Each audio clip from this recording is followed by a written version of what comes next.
ये कथाएं जो है समय समय पर समाधान दे देती हैं। केवल आध्यात्मिक दुनिया में ही समाधान नहीं देती हैं, राजनीतिक दुनिया में भी समाधान देती हैं, व्यापारिक दुनिया में भी समाधान दे देती हैं। और कभी कभी जब व्यक्ति अंतिम श्वास लेने के लिए मजबूर हो जाता है तो उस समय आत्महत्या रोकने में भी रामायण की चौपाई आगे कवच बन जाती है और रक्षा कर लेती है, बचा लेती है। ये रामायण की चौपाई आपका साथ हमेशा देती है, आपके साथ रहती है। ये चौपाई छंद सोरठा दोहा कभी भी व्यर्थ नहीं जाएंगे। इसलिए रोज रामायण पढ़ो, चाहे 5 मिनट ही पढ़ो, लेकिन पढ़ो। रामायण पढ़ते रहना चाहिए। तो मैं चर्चा कर रहा था कि अहिल्या को कहा तुम पत्थर हो जा, गौतम ऋषि ने। इंद्र से कहा तू सहस्त्र योनिज हो जा। इंद्र के शरीर में रक्तस्राव होने लगा, दूषित रक्त बहने लगा।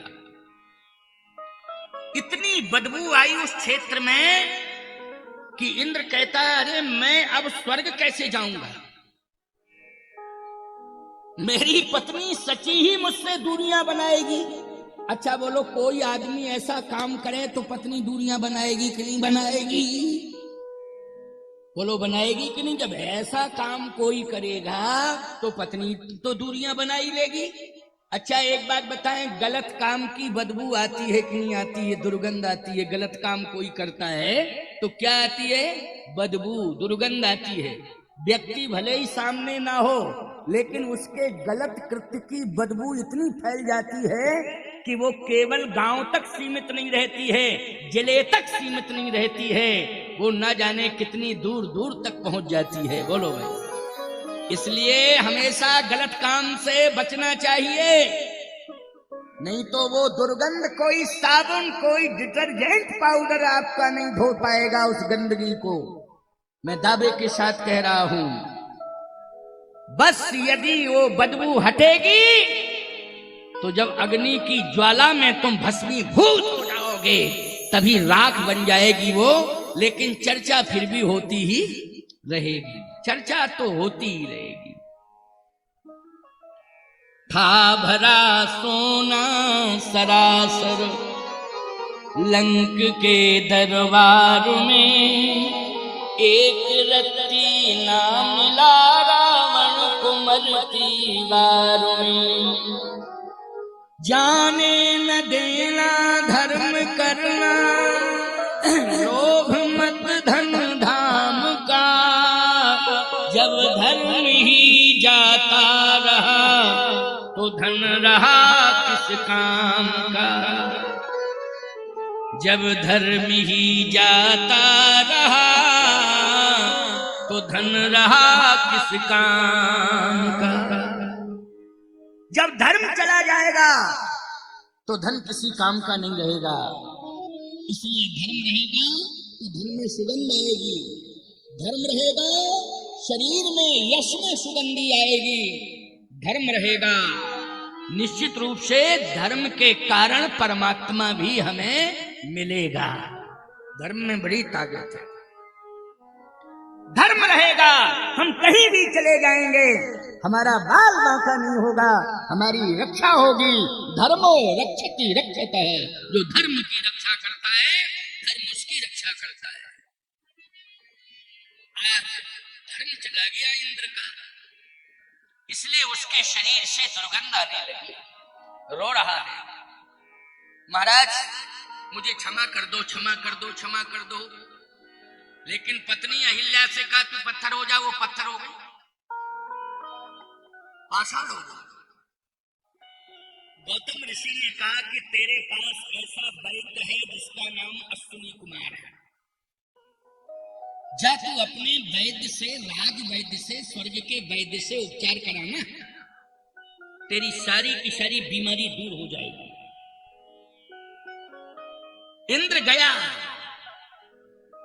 लेकिन अश्विनी कुमार ने कहा कि इस बीमारी का मेरे पास कोई उपचार नहीं है, कोई रसायन नहीं है, कोई औषधि नहीं है कि जिस औषधि को दे दें, रसायन को पिला दें और तुम्हारी ये बीमारी दूर हो जाए।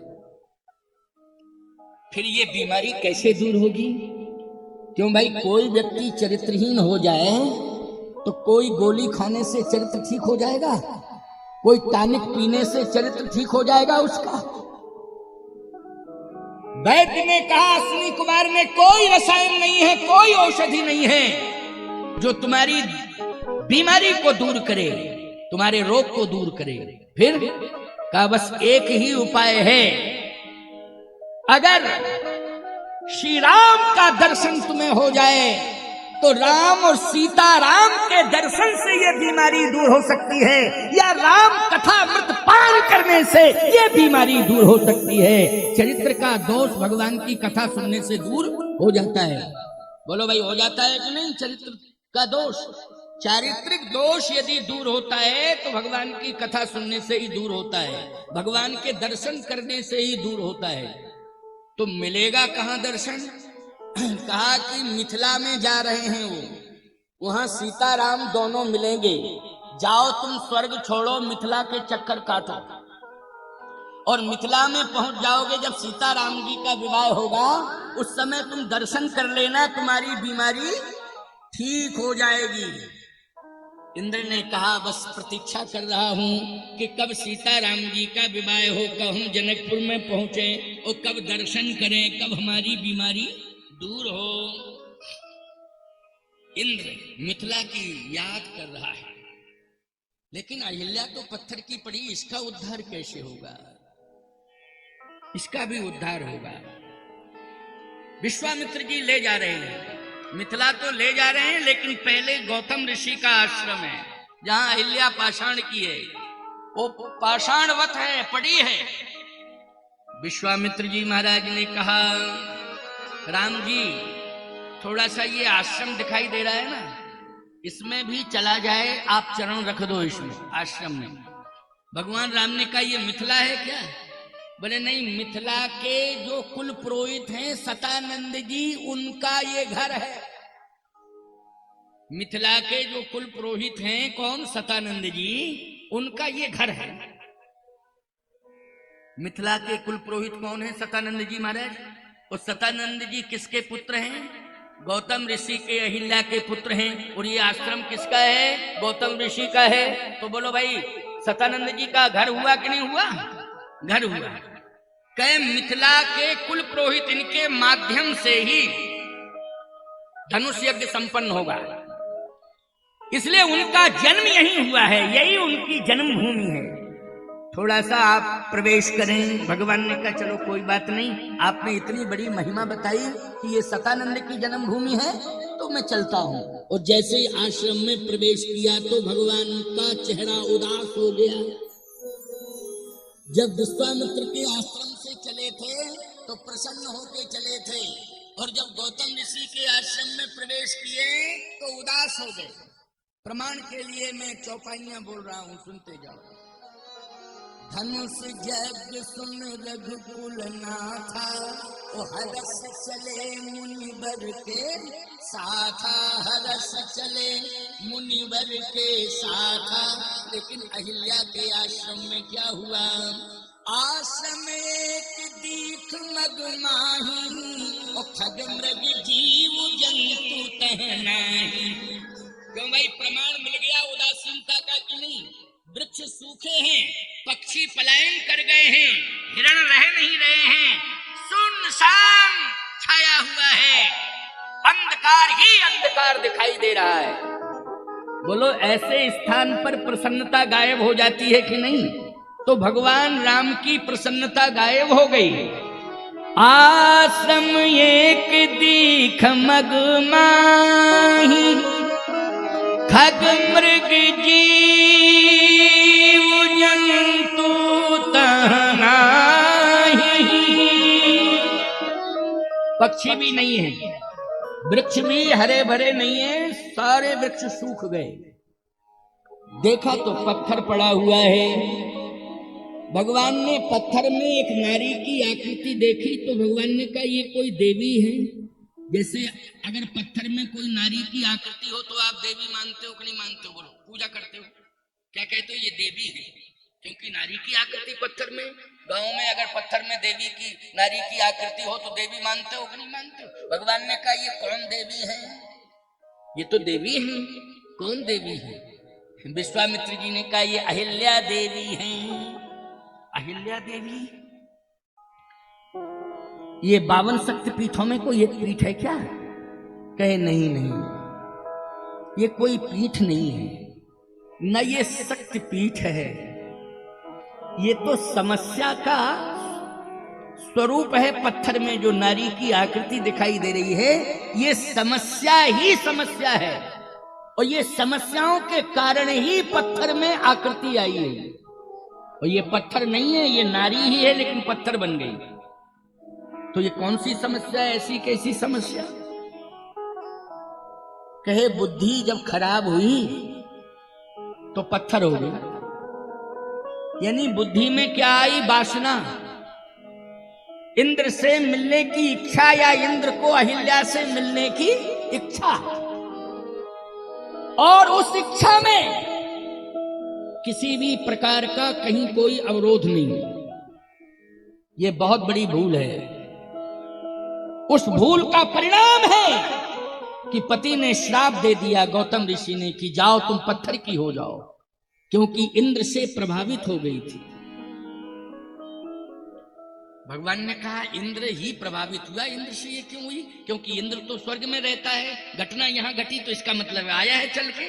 अगर अहिल्या जी जाती स्वर्ग चल के तो अलग बात थी, लेकिन स्वर्ग से चल के किसी के घर में कोई घुस गया है तो ये अलग बात है।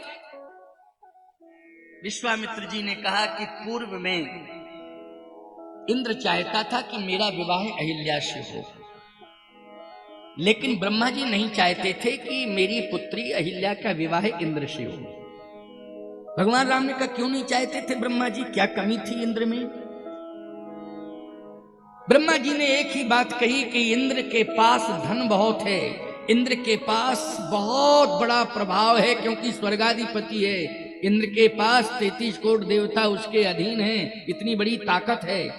लेकिन इंद्र के पास कैरेक्टर नहीं है, चरित्र नहीं है। किसका अभाव है? चरित्र का। कहे चरित्र का अभाव, इसका प्रमाण क्या है? इसके बहुत प्रमाण हैं। यही प्रमाण है कि जब इसका विवाह सची के साथ हो गया तो अहिल्या के साथ विवाह करने की क्या जरूरत थी? बोलो भाई। हमारे यहां बहुपत्नी प्रथा ये कष्ट का कारण बनती है। सुन लीजिए इस बात को। बहुपत्नी प्रथा कष्ट का कारण बन जाती है, समस्या का कारण बनती है। चाहे संतान न होने के कारण आप दूसरा विवाह कर रहे हैं, लेकिन समस्या तो पैदा हो ही जाएगी। भले ही एक समाधान मिल जाएगा कि संतान हो जाएगी घर में, लेकिन शांति चली जाएगी। ये तो मानना पड़ेगा। संतान भले ही हो जाए, आपने दूसरा विवाह किया, संतान हो गई, लेकिन शांति चली जाएगी। शांति चली जाएगी। एक मयान में 2 तलवारें रह सकती हैं? बोलो भाई। एक मयान में एक ही तलवार रहेगी। एक घर में एक ही पत्नी होना चाहिए। एक व्यक्ति की एक पत्नी होना चाहिए। हाँ, ये बात अलग है कि पहली वाली ऊपर चली गई तो नीचे वाली कोई बात नहीं, ऊपर चली गई है ना वो, लेकिन वो नीचे ही है। और तुम कह रहे हो वंश कैसे चलेगा, अब कैसे चलेगा? अच्छा एक बात बताओ, हम लोगों का वंश कैसे चल रहा है? महात्माओं का कैसे चल रहा है वंश? हम कितनी पीढ़ियों के नाम गिना दें आपको? कम से कम 12-15 पीढ़ी तो हमें मालूम ही है, जो हमारी परंपरा में, जिस परंपरा में हम महात्मा बन के बैठे हैं, गद्दी नशीन हुए हैं कामदगिरि पीठ के, 15 पीढ़ियों के नाम तो हमें मालूम है, और उनका सरकारी रिकॉर्ड हम बता देंगे। इसके बाद कौन हुआ, इसके बाद कौन हुआ, इसके बाद कौन हुआ। ईमानदारी के साथ बताओ, वंश चल रहा है कि नहीं चल रहा है? क्यों चल रहा है? साधु महात्माओं का का वंश इसलिए चल रहा है कि वो भगवान से जुड़ गए हैं, भगवान चला रहे हैं। क्यों चिंता करते हो? वंश में कंस पैदा नहीं करना है, वंश में श्री राम आवे तो स्वीकार है, नहीं तो सारी संपत्ति और जीवन शरीर भगवान के चरणों में समर्पित है। भगवान के हो जाओ, भगवान चलाएंगे। चक्कर में मत पड़ो कि कपाल क्रिया कौन करेगा, बेटा करेगा कपाल क्रिया। अरे मरने के बाद करेगा, जिंदगी में कपाल क्रिया करेगा। एक लठ मारेगा तुम्हारी खोपड़ी में जिंदगी में तो कपाल क्रिया हो जाएगी तुम्हारी। बोलो भाई, अगर कुसंस्कारी हुआ और ऐसा हो रहा है, हो भी रहा है ऐसा। ना जाने कितने लड़कों ने माँ बाप को घर से बाहर कर दिया है, कितने लड़के माँ बाप को रोज 10-5 गालियां सुना देते हैं, कितने नालायक लड़के माँ बाप को चैन से नहीं रहने देते घर में, चैन से नहीं रहने देते घर में। इसलिए मैं एक ही बात कहना चाहता हूं, राम का देश है, एक नार वृत्ति बनो। ये राम का देश है, राम का देश है। आज गौतम ऋषि ने अहिल्या का वर्णन तो किया, लेकिन ब्रह्मा के कारण किया कि ब्रह्मा की बेटी है। लेकिन इंद्र के साथ विवाह नहीं होने दिया ब्रह्मा ने कहा, इसलिए इंद्र योगी नहीं है। इंद्र जो है वैभव से प्रभावित रहता है, इंद्र साधन से प्रभावित है और गौतम ऋषि साधना से प्रभावित है। इसलिए जिसके जीवन में साधना होगी, यही है चरित्र, यही है कैरेक्टर, यही चरित्र है, साधना होगी, उसी के हाथों में अपनी बेटी को सौंपेंगे। साधन वाले के यहाँ नहीं सौंपेंगे, साधना वाले के यहाँ। समझ गए हो कि नहीं? आजकल साधन देख करके विवाह करते हो बेटा बेटियों के, लेकिन ब्रह्मा जी ने क्या डिसीजन लिया? साधना किसके पास ज्यादा है हम उसके यहाँ विवाह करेंगे। तो साधना सबसे ज्यादा भरी पड़ी थी किसके जीवन में? गौतम ऋषि के जीवन में। अगर साधना ना होती तो सतानंद जैसा बेटा होता। मैं कहता हूं सबसे बड़े ज्ञानी उस काल के महाराज श्री जनक हैं, लेकिन जनक जी जिसको पुरोहित बना रहे हों, चरण रोज धो रहे हों, आरती कर रहे हों, बोलो विशेषता होगी कि नहीं होगी? और महाराज श्री जनक ने कुल पुरोहित किसे बनाया था? महात्मा तो बहुत थे, लेकिन सतानंद जी को बनाया था। सतानंद ही कुल पुरोहित बन पाए महाराज जनक के। जैसे दशरथ जी के कुल पुरोहित वशिष्ठ जी महाराज, वैसे ही सतानंद जी किसके कुल पुरोहित हैं? महाराज श्री जनक के कुल पुरोहित। ये साधारण बात नहीं है। और तपस्वी होगा बाप, तपस्विनी होगी मां, तभी ऐसा ऊर्जावान पुत्र होगा। इसमें संशय नहीं, इसमें कोई संशय नहीं। तुम चाहे जितने बड़े गुरुकुल में भेज देना, लेकिन जब तक माता पिता के अंदर कैरेक्टर नहीं होगा, संयम नहीं होगा, सदाचार नहीं होगा, तब तक संतान में कोई भी प्रभाव नहीं आ सकता है, संतान में कोई अच्छाई नहीं आ सकती है, संतान चरित्रवान हो ही नहीं सकती है। माँ बाप के सहयोग से ही चरित्र का निर्माण होता है।